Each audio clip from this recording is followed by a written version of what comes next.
Antarctic Journal. 4 Months at the Bottom of the World by Jennifer Owings Dewey. Genre: a journal is a record of thoughts and events that are important to the writer. It is a kind of autobiography.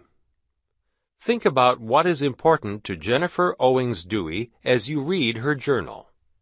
November 12th. Depart from home in the early morning to be gone 4 months to Antarctica, a part of the planet as remote as the moon in its own way. The woman sitting next to me on the shuttle is headed for San Antonio, Texas. She has more luggage than I do. For millions of years, Antarctica, the 5th largest continent, has been in the grip of an ice age. It is the windiest, coldest, most forbidding region on Earth, and I am heading straight for it. "Goodbye, America," I whisper as the airplane heaves off the ground with a shuddering roar. "See you later." Drake Passage, Antarctic Peninsula, Anvers Island, South Pole, Ross Ice Shelf, Southern Ocean. November 17th. We flew from Miami to Santiago, Chile. Early the next morning, we boarded a plane bound for Punta Arenas, a town at the southern tip of Chile. We landed and were driven to a hangar-like building where we received our Antarctic clothing issue, on loan for the length of our stay, to be returned when we head back. Our next stop was the pier where the Polar Duke, our ship, was tied up. I was shown to my cabin, a space so tiny I wished I were an elf. A desk and chair are bolted to the floor. The bedding is a well-padded sleeping bag. We're off this morning. Clear skies, cool breeze, and no chop. The ship heaves and rolls like the smallish, sturdy, seaworthy vessel it is. I make a nest in one of the boats tied on deck, a cozy spot to spend hours drawing or just looking. I resist going below to sleep or eat. There is too much to take in.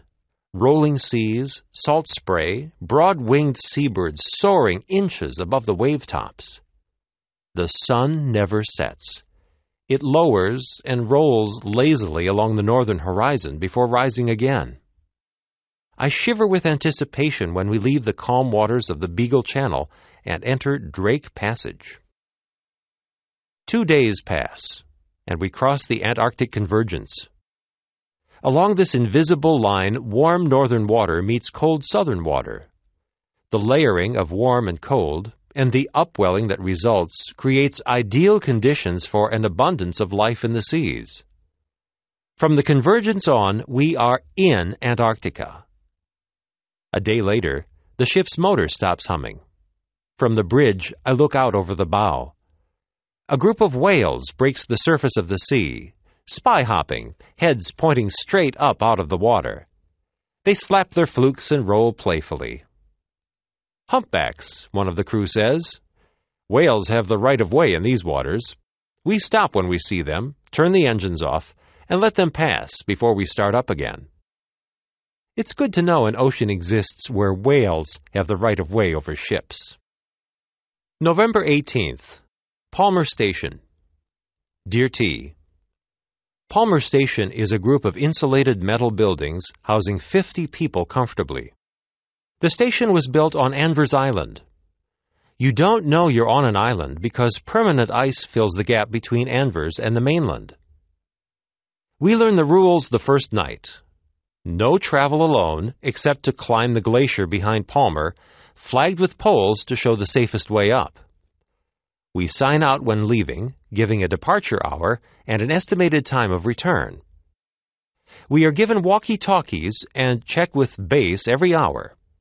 If we're half an hour off schedule, someone comes looking, unless a storm blows in.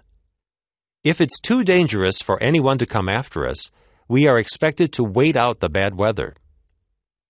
The sunscreen they pass out is the only kind strong enough. We are ordered never to forget to use it. Tomorrow, we learn about the Zodiacs, small rubber boats with outboard motors. I'm excited about what comes next, and sleepy. Much love, Mom. November 27th. Litchfield Island. In fair weather, I go to Litchfield Island and spend the day, sometimes the night. Litchfield is 3 miles from Palmer by Zodiac, a protected island visited by 2 or 3 people a year. Before going to Litchfield, I'm shown how to walk on open ground in Antarctica. An inch of moss takes 100 years to grow. The careless scuff of a boot heel could rip out 200 years of growth in seconds. I pack my food and extra clothes in a waterproof sea bag. A day pack holds pencils, pens, and paper for drawing and writing. There is no fresh water on the island. I carry 2 one-gallon canteens. Each island has an emergency cache of food and supplies, marked with a flag, available if a person gets stranded during a storm.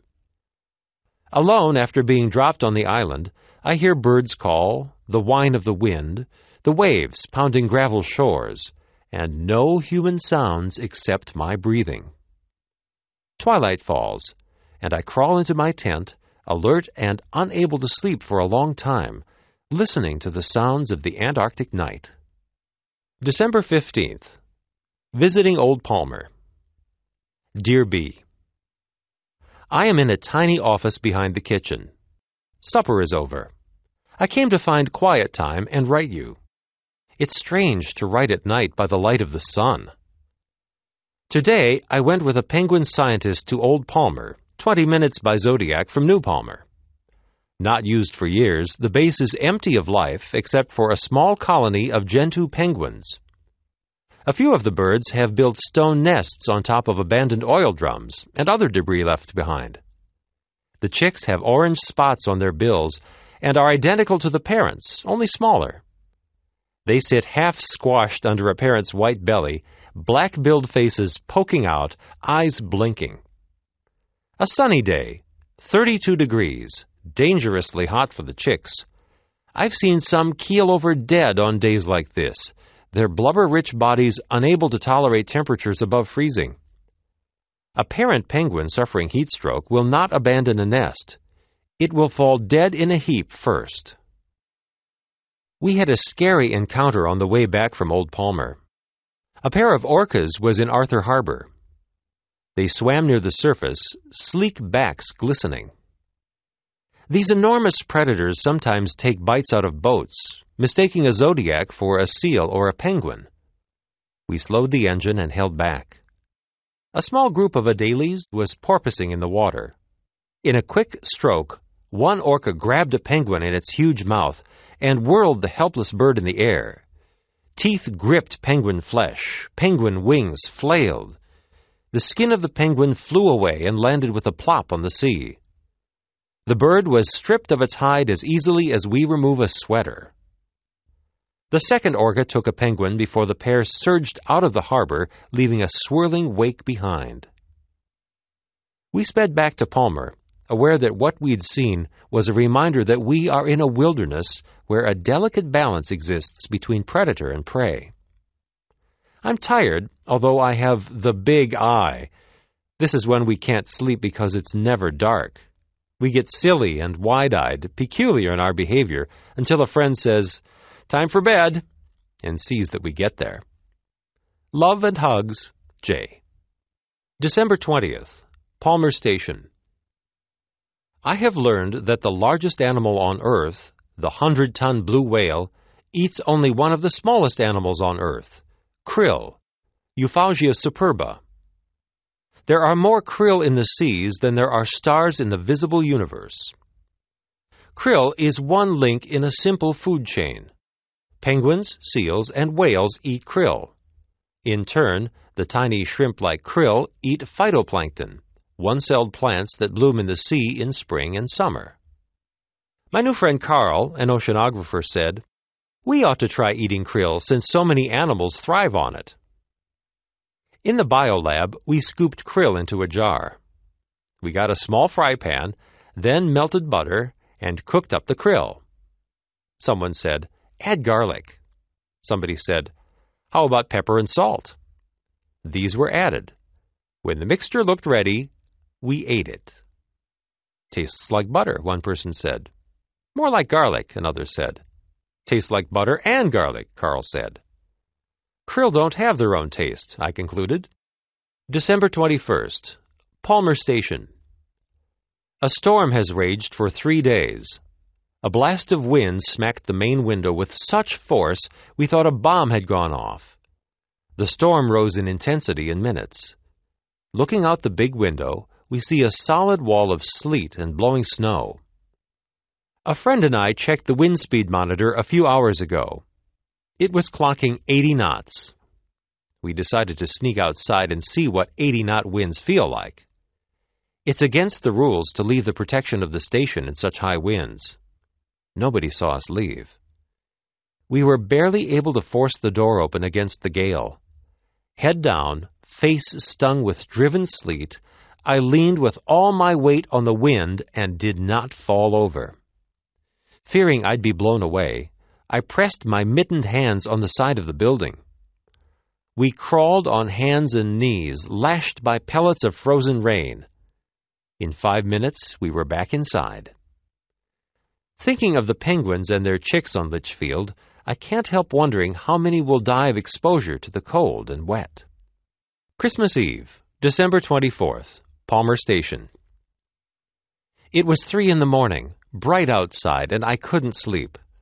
I crept downstairs, signed out, and took the flagged trail up the glacier. Dressed in a watchman's cap, 3 layers under my parka, and sorrel boots, I climbed in a stillness broken only by the noise of snow crunching under my soles. Greenish-purple clouds covered the sky from edge to edge. The sea was the color of pewter. Near the top, I heard a cracking sound, a slap magnified 1,000,000 times in my ear. Another followed, then another. Echoes of sound, aftershocks, sizzled in the air. The sky began to glow with an eerie luminescence, as if someone in the heavens had switched on a neon light in place of the sun. I felt myself dropping straight down. A crack had appeared under me, a crevasse in the glacier. Summer softening of the ice had thrown the pole settings off. I'm alive because the crack was narrow. I fell to my shoulders, my boot soles too wide to fit through the bottom of the crack. I stared below into a blue-green hole cut with facets like a diamond. After a few deep breaths, I began to scramble out. Terrified the crack would keep growing, I moved slowly. It was an hour before I was on firm ice. The color of the sky shifted to blue-gray with streaks of yellow along the western horizon. To my horror, I saw a pattern of cracks zigzagging like fractured window glass across the glacier's surface. I checked my watch. I'd been gone 3 hours. I don't know why, but I didn't want anyone rescuing me. I decided to crawl down the glacier on hands and knees. I felt my way, inch by inch, rubbing the surface of the snow with my palms before making a move. Back before the hour someone would have come looking for me, I told the station manager what happened. Trained in glaciology, he went up the glacier to reset the flags. I have a new weariness tonight, born of having been frightened out of my wits while watching one of the most beautiful skies I'll ever see.